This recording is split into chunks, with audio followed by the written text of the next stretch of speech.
ఇక్కడ రూములు భార్యాభర్తలకు మాత్రమే ఇస్తాం. మేము భార్యాభర్తలండి. నా పేరు మార్కండేయులు, నా భార్య అలివేలు. ఈ రుజువులు కాదండి, మేము భార్యాభర్తలకు మాత్రమే ఇస్తాం. భార్యాభర్తల రుజువు చూసారా, నేను ముందే చెప్పాను మా పెద్దమ్మ కూతురు ఈ ఊళ్ళోనే ఉంటోంది, వాడి ఇంటికి వెళదామండి అని. విన్నారు? నా మాట ఒకప్పుడు విన్నారు కనుకనా, అందుకే మన సంసారం ఇలా తగలడింది. పెళ్ళైనప్పటి నుంచి ఓ సుఖం లేదు, ఓ సంతోషం లేదు. ఈ పాటి సంబంధం దొరకదేమోనని మా నాన్న ఇల్లు తాకట్టు పెట్టి మరీ 25,000 తెచ్చిపోసాడు. అయినా నా కర్మ ఇలా ఉన్నప్పుడు ఒకళ్ళు అనుకోవటం దేనికి? ఇంకా జెండా కొయ్యలా నిలబడి ఉన్నారే, పదండి.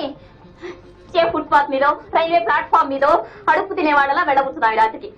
ఒక్క పనన్నా సంరక్షణంగా చేసిన పాపాను కోరు కదా. అమ్మా బాబు, ఇక మాకు ఏ రుజువులు సాక్ష్యాలు అక్కర్లేదు. మీరిద్దరూ భార్యాభర్తలు మాకు అర్థమైపోయింది. మీకు రూమ్ ఇచ్చేస్తున్నాం.